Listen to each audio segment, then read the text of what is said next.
नीवू के लिए हमने मंगवाया है, देखिए टेंट, जो मैं आपसे शेयर करी थी पिछले व्लॉग में। होपफुली उसको ये पसंद आए। तो जब वो सो के उठेगा ना, अभी दोपहर में सो रहा है, सो के उठेगा तब तक हम लोग इसको रेडी कर चुके होंगे। एंड लेट्स सी कैसा होता है। आता है बनाने? मैं पहले इसी की फैक्ट्री में काम किया करता था। मेरा रोज का ये काम यही था। ठीक है, तो मुझे बहुत अच्छे से आता है ना। बस बिल्कुल। काम हो जाना चाहिए। हाँ। मेरे बच्चे के उठने से पहले ये रेडी हो जाना चाहिए बस। ठीक है मैडम। अरे इतना बड़ा डब्बा में इतना सा आया। क्या बात कर रहे हो? मुझे लगा इतना बड़ा है? खाली ये तो ऐसे ही दे देते ये लोग। दिखावा कितना, देखो बड़ा बड़ा। वाह, बड़ा टेंट मंगवाया, बड़ा टेंट। लगता है फैक्ट्री वालों ने प्रोसेस चेंज कर दिया। हाँ, आप काम करते थे ना, आपको पता होना चाहिए। आपका फैक्ट्री कैसे ठग है, देखिए क्या किया है उन्होंने। मेरा फैक्ट्री नहीं था, मैं वहाँ पे काम। अच्छा, आप वहाँ पे मजदूरी करते थे, वो तो मैं समझ गई, वो मैं समझ गई। अभी देखिए इसकी क्वालिटी का पता नहीं, मैंने कुछ रिव्यूज पढ़े थे, उसमें कह रहा था कि जो इसका रॉड्स है ना वो निकल जाता है, और बच्चे तो तूफानी होते ही है, मार पीट के तोड़ देते हैं। तो देखते हैं कैसा होता है।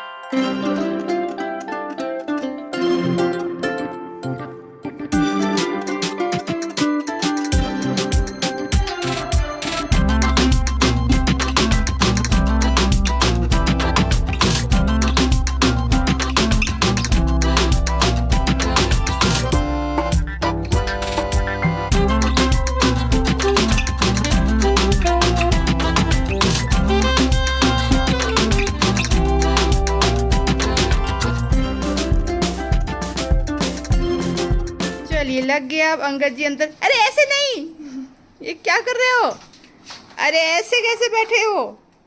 मैं दरवाजे से थोड़ी जा पाऊंगा।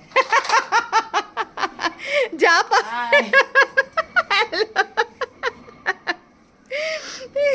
आजकल अंगद रोज शाम को, नीवू की कुछ फ्रेंड्स हैं, 5-6 गर्ल्स हैं, उनके साथ में किचन घर घर खेलता है ना अंगद? हाँ। खेलते हो ना रोज शाम को? आजकल अंगद जी की जो शामें हैं बहुत अच्छी होती है। क्या सब खेलते हो? चाय बनाती है वो लोग, फिर नींबू भी खेलते हैं। हाँ। फिर नींबू चाय पीता है। अंगद बोलता है जाओ नींबू मार्केट से लेकर आओ सामान। फिर नींबू को बोलता है दूध उबालो, दीदी को चाय पत्ती दो। कुछ बॉल वॉल इधर उधर लेने जाता है तो मैं बोल देता हूँ नींबू ब्रेड लेने गए हैं, नींबू सब्जी लेने गए हैं। हमारे बेटे का पहला घर है भाई, खाली नहीं देना चाहिए। तो चलिए, इसमें उसके सबसे प्रिय मित्र को हमने इनवाइट किया है हाउस वार्मिंग करने के लिए।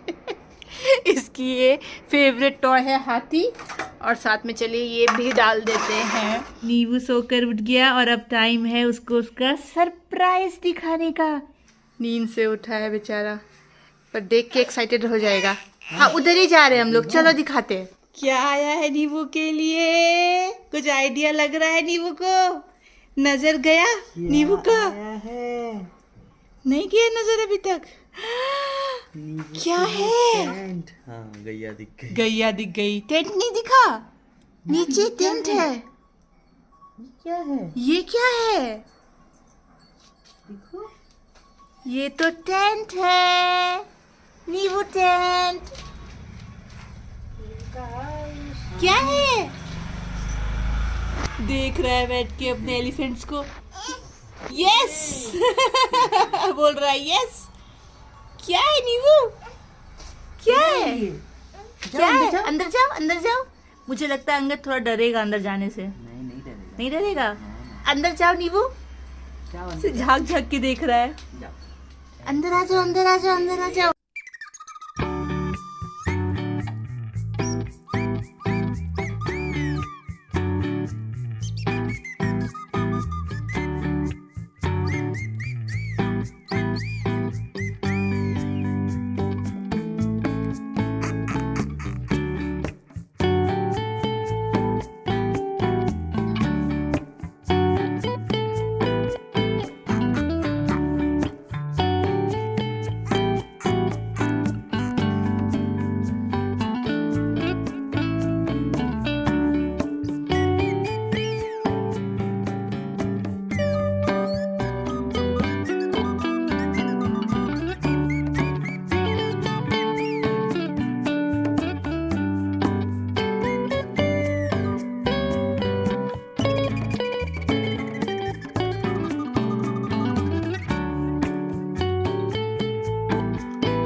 इतना ज्यादा पसंद आया है ना नींबू को टेंट, मतलब हमारा जो पर्पस था उसको लाके देने का वो सक्सेस रहा। वैसे फर्स्ट डे वो थोड़ा सा डर रहा था, जब आप क्लिप देख रहे थे ना उस दिन, तो बस वो अगर हम लोग बैठे हैं तो अंदर जाएगा और अदरवाइज अंदर नहीं जाएगा। पर उसके बाद से तो ऐसा यूज टू हो गया, अंदर में मैंने कुछ उसके रख दिए सॉफ्ट टॉयज, अंदर जाता है, खुद खेलता है, 10-15 मिनट बैठता है और आता है। तो इतना भी है तो ठीक है, जाता है, खेलता है। एक बहुत ही इंटरेस्टिंग टॉपिक पे चलिए बात करती हूँ। तो मेरी एक सब्सक्राइबर है, उनकी होने वाली है शादी, और शादी हो रही है गुजराती लड़के से। ये खुद पंजाबी हैं, दिल्ली की हैं। तो इन्होंने मुझे बताया, एक तो इन्फॉर्म किया कि मैरिज हो रही है और एंड ऑफ नवंबर में ही इस बार हो रही है। मेरी शादी भी जो है वो 25 नवंबर को ही हुई थी। और ये मुझे लिखती हैं कि मुझे जो मेन आपसे जानना है वो ये है कि आपने कैसे एडजस्ट किया गुजराती हाउस होल्ड में। वो मुझे 3 साल से देखती हैं और मेजर रीजन देखने का यही है कि मेरे हस्बैंड गुजराती है, तो उन्हें हमारी जो बातें हैं वो सब देखना समझना अच्छा लगता है। तो इन्होंने कहा कि आप लोग का रैपो तो बड़ा अच्छा लगता है, बहुत सारी बातें आप शेयर करते हो, लेकिन बिहाइंड द सीन्स क्या कुछ स्ट्रगल्स रहे हैं या कुछ चीजों में आप एडजस्ट किए हो, तो कुछ अगर आप बता सकते हो मुझे तो उनको आसानी हो जाएगी। वैसे देखिए, ये शादी के बाद में शिफ्ट हो रही है अहमदाबाद, क्योंकि इनके हस्बैंड ने कॉलेज के बाद जो है वो फैमिली बिजनेस ज्वाइन कर लिया। तो इनके जो है रहेंगे जेठ जी, उनकी वाइफ और इन लॉज रहेंगे और साथ में इनके हस्बैंड रहेंगे, सब लोग अहमदाबाद में शिफ्ट हो जाएंगे। ये टॉपिक चलिए सिर्फ इनके लिए रिलेवेंट नहीं है, बहुत लोगों के लिए रिलेवेंट होगा जिनकी भी लव मैरिज होने वाली है। देखिए, जब मेरी शादी हुई थी ना तो 21 साल की मैं थी उस टाइम पे। तो उस टाइम पे वैसे तो मैं सोचती हूँ कि मैंने अपना बहुत सारा जो है दिमाग हर तरीके से लगा करके चीजें चूज करी कि हाँ इस तरीके से ये लड़का ठीक है, इस तरीके से लड़का ठीक नहीं है। पर फिर भी आज इतने साल बाद जब मैं सोचने बैठती हूँ तो मुझे लगता है कि उस टाइम पे तो मैं बहुत शानी बन रही थी कि मैंने सब कुछ सोचा है लड़के के बारे में, लेकिन फिर भी शायद बहुत ज्यादा मैं परेशानी में पड़ जाती, क्योंकि मैंने तभी भी बहुत चीजें नहीं सोची थी। क्योंकि ऑफकोर्स उम्र कम थी, दुनिया देखी नहीं थी, उतनी समझ नहीं थी, उतने एक्सपीरियंस नहीं थे, उतने लोगों को मैंने देखा नहीं था कि क्या क्या हो सकता है। तो तब मैं ये बोलूंगी मैंने दिल की सुनी, पर मुझे लग रहा था कि मैं दिमाग भी लगा रही हूँ। दिमाग मैंने बेसिकली इसी चीज में लगाई थी कि लड़का करियर ओरिएंटेड है कि नहीं, लेकिन फिर भी मेजर चीजों में ना मैंने चेकलिस्ट नहीं किया था कि ये लड़का बिल्कुल अलग है मेरे परिवेश से। मतलब वैसे तो चलिए ठीक है, हर शादी में जो होता है परिवेश अलग ही होता है। मतलब आप अपने पड़ोसी से भी शादी कर लोगे तो भी इस घर से उस घर जाओगे तो चीजें बहुत अलग होती है। लेकिन फिर भी देखिए, बिहारी और गुजराती ये कंप्लीटली डिफरेंट स्टेट होने वाला है। यहाँ पे मैंने दिमाग कभी नहीं लगाया था कि क्या क्या डिफरेंसेस हमारे ऊपर हो सकते हैं। गुजराती से मेरा पाला 2 ही चीजों से पड़ा था। एक तारक मेहता का उल्टा चश्मा मैं देखती थी मेरे भैया के घर से, वहां पे मैंने गुजराती को देखा था, और एक मैंने देखा था साथ निभाना साथिया में गोपी बहू की फैमिली को। तो मैं तो बेसिकली इतना ही जानती थी। मैं गुजराती कल्चर से मेरा कोई भी लेना देना नहीं था। अच्छा, मैं एकदम फ्रैंक यहाँ पे बातें बताऊंगी, यहाँ मैं शुगर कोटेड कुछ भी ऐसा वैसा नहीं बताऊंगी। तो आइडिया नहीं था, तो मैंने सिर्फ लड़के को देखा था और शादी कर ली। पर मेरे को ये आइडिया नहीं था कि शादी मतलब 2 फैमिलीज की भी शादी होती है, आप उसकी फैमिली को भी अपनाते हो, हर कुछ अपनाते हो। पर थैंकफुली मेरे केस में क्या हुआ कि अंगद ने बिजनेस ज्वाइन करने का सोचा नहीं। देखिए, गुजराती लड़के से शादी करोगे ना आप, तो बहुत ज्यादा चांस रहता है कि वो कितना भी पढ़ा लिखा हो, at some point of time वो बोलता है कि I am going back to my home और मैं जो है वो बिजनेस ज्वाइन करूंगा। तो फैमिली बिजनेस की तरफ अगर चले जाते हैं तो अपने होम टाउन जाएंगे, तो फिर आपको फैमिली के साथ में रहना पड़ता है। अब देखिए, जब आपकी शादी आपके ही लोगों में होती है, मान लीजिए कि आप बिहार के हो, बिहारी में होते हो, बंगाल के हो, बंगाली में होते हैं, उस केस में भी ऐसा होता है कि लोग रहते हैं ज्वाइंट फैमिली में, या लड़का बिजनेस करने के लिए वापस आ जाता है ना, हो तो सकता है। वहां भी एडजस्टमेंट में डिफिकल्टी होती है, होगी ही होगी। लेकिन ना फिर भी मैं बोलूंगी वहां पे एडजस्टमेंट करना और कंप्लीटली अलग स्टेट के लड़के के घर जाके रहने में ना बहुत डिफरेंस। और ये डिफरेंस मुझे कब चला पता, जब मैं फर्स्ट टाइम अपने ससुराल गई शादी के बाद। उससे पहले तो मैं गई नहीं थी। तो वहां जाकर के जब मैंने देखा रहन सहन और हर एक चीज, तब मुझे समझ में आई कि 2 स्टेट में कितना डिफरेंस हो सकता है। और ये जो डिफरेंस है ये अच्छा लगता है। अगर मैं वहां पे 1 हफ्ता 10 दिन के लिए जाती हूँ तो then I enjoy the difference. वहां पे जो फूड सर्व होते हैं उसको आप क्यूजीन समझ के खाते हो, वाह गुजराती क्यूजीन खा रहे हैं, दाल बहुत मीठा है, सब्जी ऐसा है, फ्राइड आइटम्स है। लोग वहां पे राइस कम खाते हैं, मतलब मैं अपने फैमिली की बता रही हूँ, इन लॉज की, राइस कम खाते हैं, अलग टाइप का रोटी खाते हैं, तो आपको बड़ा अच्छा लगता है, वाह मजा आ गया। पर यही चीज अगर रोज खानी पड़े तो फिर लगा मुझे कि अरे यार ये तो बिल्कुल वैसा नहीं जिस समय मैं यूज्ड टू हूँ। या फिर जो मान लीजिए वो लोग बातें कर रहे हैं गुजराती में कर रहे हैं, मुझे गुजराती फॉर सम रीजन पता नहीं कैसे हमेशा से समझ में आती थी। समझ में आती है तो आप 1 हफ्ता 10 दिन रहते हो तो यू फील हैप्पी कि चलो जो लोग बात कर रहे हैं मुझे बड़ा अच्छा लगता है। पर रोज अगर आपको एक अलग लैंग्वेज सुनने को मिले अपने ही घर में, भले आप हिंदी में कम्युनिकेट करते हो पर मेजोरिटी तो वो लोग गुजराती में बात करते हो, तो फिर ये आपको कितना अकेला फील कराएगा, ये भी मैंने रियलाइज किया। तो ये सब मुझे, और तो कितना बताऊं, तो मैं छोटा मोटा बता रही हूँ। ओवरऑल भी जो भी इक्वेशन था उन सबके बीच में, सबका तरीका, पहनना ओढ़ना, खाना पीना, रहना सहना, सब कुछ जब मुझे अलग देखा, तब मुझे चमका कि अरे अगर मुझे यहाँ रहना पड़े तो मुझे लाइफ टाइम में कितना भी एक्सेप्ट कर लूं ऊपर ऊपर से कि हाँ ठीक है मैं फैमिली मेंबर हूं, पर अंदर से मैं हमेशा अलग ही रहने वाली हूँ। I am not one of them and I don't want to be one of them also. मतलब मुझे अपनी पूरी आइडेंटिटी तो छोड़नी भी नहीं है, मेरा कोई इंटरेस्ट भी नहीं है। मैंने इस लड़के से प्यार किया, मुझे लड़का अच्छा लगा, बट दैट डजंट मीन कि मैं अपना पूरा जो मेरे अंदर है, जो मेरी सोच है, जो मेरा परिवेश है, जहां से मैं आती हूँ, मैं उसको छोड़ने को बिल्कुल रेडी नहीं हूँ। वो सब मुझे वहां जाके रियलाइज हुआ। खैर, पर क्योंकि मुझे साथ रहना नहीं है तो अगेन उतना मैटर करता नहीं था कि ठीक है अपना एक हफ्ता, तो अब मैं वैसी हूं कि अगर मैं एक हफ्ता वहां हूं तो मैं पूरी कोशिश करूंगी कि मैं घुल मिल के रहूं। आप फर्क नहीं कर पाएंगे कि मैं अलग हूं उनसे। आपको ऐसा लगेगा कि मैं उनकी बेटी हूं, अंगद दामाद है। सच में आपको ऐसा लग सकता है।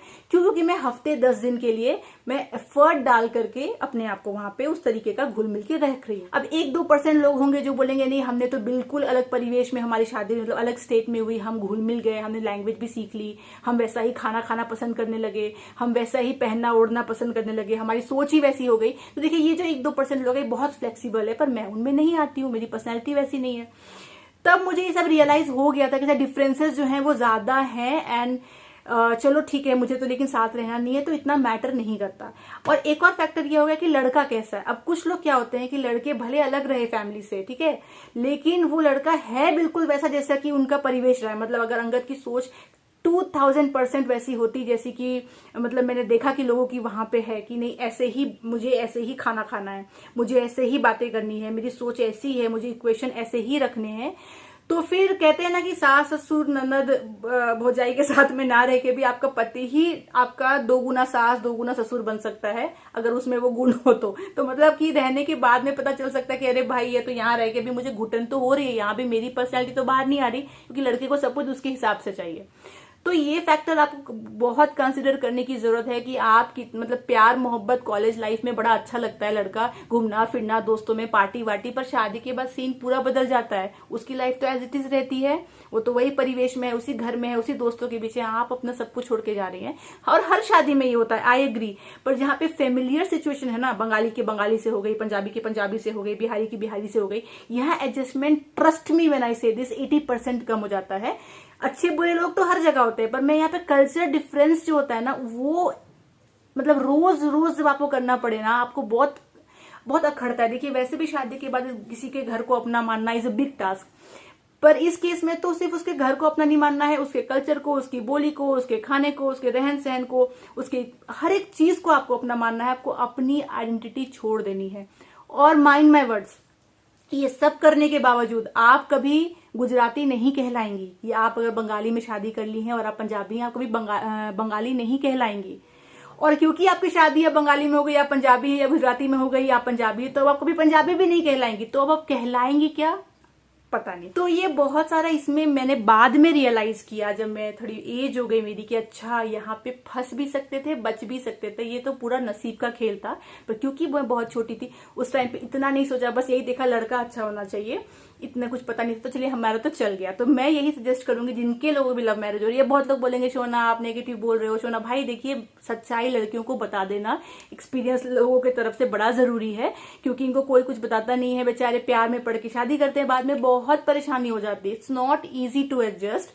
अभी देखिए मैं तो अब अलग रहती हूँ, तो मेरे इन लॉज आते हैं 1 हफ्ते के लिए, तो वो लोग यहाँ पे रह जाते हैं तो एडजस्टमेंट हो जाती है। मैं वहां जाती हूँ 1 हफ्ते के लिए, एडजस्टमेंट हो जाती है। उनको भी पूछा जाए कि क्या दामिनी के हिसाब से अगर आपको रहना पड़े, मान लीजिए उसके कल्चर को क्या आप पूरा एक्सेप्ट करोगे उनके साथ में रहके? दिल भी लाइक नहीं, हम तो यहाँ तक भाई हमको तो सफोकेशन हो जाएगी, हम कैसे किसी का कल्चर एक्सेप्ट करें। Same goes with me also कि मैं कैसे एक्सेप्ट करूँ, होगा ही नहीं वो नाटक, रोज बरोज में होगा ही नहीं। एक आध दिन अच्छा लगता है, मुझे गरबा करना बड़ा अच्छा लगता है, गुजराती खाना अच्छा लगता है, पर 1 हफ्ते के लिए ये मेरा ट्रू पर्सनैलिटी नहीं है।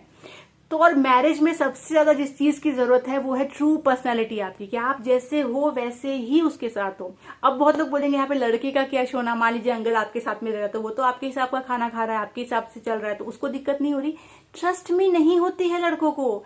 90% लड़कों को कुछ लेना देना नहीं है। तो लड़कियों के लिए मैरिज इज ऑलवेज टफ। ये 50-50 नहीं है जो बोलते 50-50, बिल्कुल 50-50 नहीं है। एक्सपेक्टेशन आपसे बहुत ज्यादा रखी जाएगी। कोई याद नहीं रखेगा कि आप पंजाब से आई हैं, कि आप बिहार से आई हैं। अब हमारे हाउस होल्ड आइए, हमारे जैसा हो जाइए, और फिर भी आप बाहर की कहलाएंगे। थोड़ा ये आपको नेगेटिव लगेगा, हार्श रियलिटी लगेगा, पर यही सच है भाई। शादी, जैसे मैंने मदरहुड के बारे में भी कहा कि मदरहुड उतना जो लोग बताते हैं कि बहुत ग्लोरीफाइड चीज है, बहुत अमेजिंग है, बहुत सारी चीजें नहीं भी बताते जो मैंने आपसे शेयर करी। Same goes with love marriage, other marriage also भी। आप अरेंज भी करते हो, लव में भी, अपने स्टेट में भी करते हो, वहां भी एडजस्टमेंट तो होनी है। दूसरे के घर जाते हो, उनके हिसाब से रहते हो, पर फिर भी मेरी बात समझिए, वहां पे आपको फेमिलियर मिलता है ना, तो थोड़ा इजी पड़ जाता है। एक्सपेक्टेशंस भी कम होते हैं कि हमको पता है हमारे ही घर की लड़की जैसी है, पर दूसरे स्टेट में आपको बहुत करना पड़ता है। तो क्या वो करने को आप रेडी हैं? क्या वो आप कर सकती हैं? क्या वो रोज कर सकती हैं? और क्या वो आप हंसते हंसते कर सकती हैं कि नहीं? फिर लड़ाई झगड़ा करके, रो धो के, घर का कलेश मचा करके रहने से कोई फायदा नहीं है। क्या वो हंसते हंसते कर सकती है कि नहीं? क्या वो आप दिल से एक्सेप्ट कर सकती है कि नहीं? ये क्वेश्चन जरूर पूछिए। ऑफ कोर्स आपकी शादी अब तो आप कर ही रही हैं, तो ये सब के लिए प्रिपेयर हो जाइए। कौन आया? हाय, क्या लाया? दिखाओ सबको, क्या लाया है? कहीं से तो नीचे से खेलते हुए ढक्कन लेके आया है। ये वाला जो ब्लैंकेट आप देख रहे हो ना, ये निटेड ब्लैंकेट है नीव का। आज इसको वॉश करने जा रही हूँ क्योंकि अब तो विंटर आ गया, इतना गर्म भी रहता है और ये क्रिसमस थीम पे है प्रॉपर। अंगद ने नीव के होने से पहले ये नीव के लिए खरीदा था, मैंने एक अलग से खरीद के रखा था मसलिन का, पर अंगद को बड़ा शौक था कि नहीं ये वाला लेता हूँ, बहुत सुंदर है। तो पिछले साल भी यूज़ किया ही था, इस साल अब यूज़ हो जाएगा क्योंकि मुझे लगता है जो साइज़ है ना ये परफेक्ट है नीव के लिए। नेक्स्ट ईयर से ये छोटा पड़ जाएगा। उड़ता नहीं है नींबू ब्लैंकेट, वो अलग बात है, कोई बच्चे नहीं उड़ते हैं, पर जितना भी उड़ते हैं सोच रही हूँ अब से ये उड़ाऊँ। अब मौसम जो है परफेक्ट हो गया है कि ये वाला यूज़ किया जाए। कितना सुंदर है देखिए, नींबू बिंदी लगा के और ज़्यादा अपनी दादी माँ जैसा दिखता है वैसे भी दिखता है। हाँ। और बिंदी लगा के और ज़्यादा। पहले खाना फिनिश करो। No no no no no, देखो दीदी बैठी है, आंटी बैठी है, वेट कर रही। इसमें क्या लिखा है पढ़ो, इसको पढ़ाई करो। पढ़ाई कराएगा पहले फिनिश करो नींबू। घूम घूम के जो हम नहीं चाहते थे कि बच्चा घूम घूम के खाए, आखिर वो हो गया है। देखिए एक बार पैर आया, चलने लगा, फिर तो भाई साहब भागो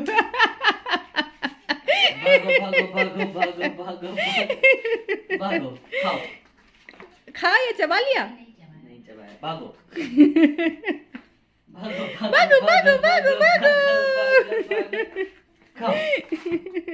अच्छा अंकल जी से लगे हाथ तो पूछ लेते हैं। अंकल जी गाड़ी का अपडेट दीजिए, कुछ अपडेट दीजिए भाई हमें। गुड न्यूज आ रहे हैं। हाँ, एक फाइनल डॉक्यूमेंट था, वो बोले थे भाई कितने तुम लोगों के डॉक्यूमेंट है? डॉक्यूमेंट तुम कहते हो फाइनल है, फाइनल है, फाइनल है। ए मेरे को तो अटका हुआ था, फाइनल ही तो अटका मेरे को वो वाला सीरियल याद आ गया तुम्हारा, ये गवर्नमेंट का चक्कर देके। भाई साहब आपका फाइल बस आगे बढ़ा दिया है, तुरंत हो जाएगा, तुरंत। मिठाई का डब्बा वगैरह सब लगेगा। तो क्या बोल रहा है बताइए? हमारे केस में मिठाई का डब्बा नहीं, नहीं वो सब नहीं लग रहा है भाई, अब वो सब नहीं रहा। तो कल दोपहर को ऐसा अपडेट आया था कि शाम तक में वो जो फाइनल डॉक्यूमेंट जो अटका हुआ था वो आ गया है, मतलब आ जाएगा by end of the day, ऐसा बोले थे। हाँ। तो आज मुझे फॉलो अप लेना है। और पैसा कब देगा जिसके बाद वो हमको गाड़ी देगा? नॉट रिलेवेंट, क्योंकि वो लोग बोल रहे हैं कि डिलीवरी वाउचर देंगे। अच्छा, that is like a promise कि उन लोग की तरफ से डायरेक्टली बॉडी शॉप को पैसा चला जाएगा। हाँ। कब जाएगा दैट इज नॉट रिलेवेंट, उनका मैटर है, प्रॉमिसरी हो गई। हाँ। तो हम लोग गाड़ी डिलीवरी ले सकते हैं। तो हम लोग ऊपर का पेंडिंग अमाउंट होगा वो हमको अभी देना पड़ेगा, और इंश्योरेंस वाले उनको जब कभी भी। तो ये मेनली प्रॉमिस नोट जो है ये उनको मिल जाएगा। हाँ, वो मेल नहीं गया है। हाँ, डॉक्यूमेंट अभी तक उनको पहुंचा नहीं है। तो इस वीकेंड तक, कल बोले थे कल एंड ऑफ द डे तक में हो जाएगा। आज मुझे फॉलो अप लेना है कि हुआ कि नहीं। और अगर हो गया तो तुम गाड़ी कब लाओगे? कल लाओगे? तो आज ही चलेंगे। ले आओ भाई। पता नहीं मुझे अचानक से गाड़ी से ऐसा लगाव हो गया जो मुझे डे वन से कभी नहीं था, पर अब लग रहा है मेरी चीज पड़ी है। सच में लग रहा है, बुरा लग रहा है। नीव के लिए ना मैंने कितना अच्छा कपड़ा मंगाया है ना, तो मैं आपको दिखाती हूँ। अगर आप कभी शॉप करने का सोच रहे हैं ना, तो ये वाला एक बार चेक करिएगा वेबसाइट या ऐप हॉपस्कॉच करके। मैंने फर्स्ट टाइम यहाँ से शॉप किया है। एक इसकी प्रॉब्लम भी आई है वो भी बताती हूँ, और जो अच्छा लगा है वो भी बताती हूँ। वैसे तो मैं जनरली जो है फर्स्ट क्राई से ज़्यादा शॉप करती आई हूँ नीव के लिए, या फिर मीशो वगैरह से किया है, पर इस बार यहाँ से किया तो ये बहुत ही अच्छा लगा मुझे। क्वालिटी प्राइस भी देखिए रीज़नेबल है। ये पड़ा है मुझे 950 रुपीज़ का। अगर आप इसका क्वालिटी देखोगे ना तो बहुत थिक है, विंटर के लिए परफेक्ट है। एंड जो स्टाइल है ना वो भी बहुत मुझे अच्छा लगा, सब कुछ बड़ा अच्छा। एक प्रॉब्लम लगी जब ये आया तो यहाँ से सिलाई खुला हुआ है, आप देख रहे हो इसके अंदर जो रुई बढ़ी हुई है ना, ये निकला हुआ है। तो मैंने इसको एक्सचेंज में डाला तो एक्सचेंज वो लोग एक्सेप्ट नहीं कर रहे, सीधा रिटर्न मांग रहे। एक्सचेंज कर रही हूँ तो बोल रहे हैं आपका जो पिन कोड है वहाँ पे हम नहीं दे रहे हैं, पता नहीं कुछ तो गड़बड़ हो गया। तो मैं इसको रिटर्न करके फिर से यही वाला ऑर्डर करूँगी, ये एक प्रॉब्लम आई है। एंड ऐसा पीस जो है ख़राब आया, पर क्वालिटी वाइज बहुत अच्छा। एक और मैंने यहाँ से मंगाया है, वो भी आएगा तो मैं आपको दिखाऊंगी। और दूसरा मैंने मंगाया फर्स्ट क्राई से नीव के लिए ये मंकी वाला टोपी, क्योंकि जितनी ठंड आने वाली है ना, नॉर्मल टोपी वो बहुत गिरा देता है, तो ये वाला टोपी जो पहने रहेगा तो शाम को जब खेलने जाता है तो सही रहेगा।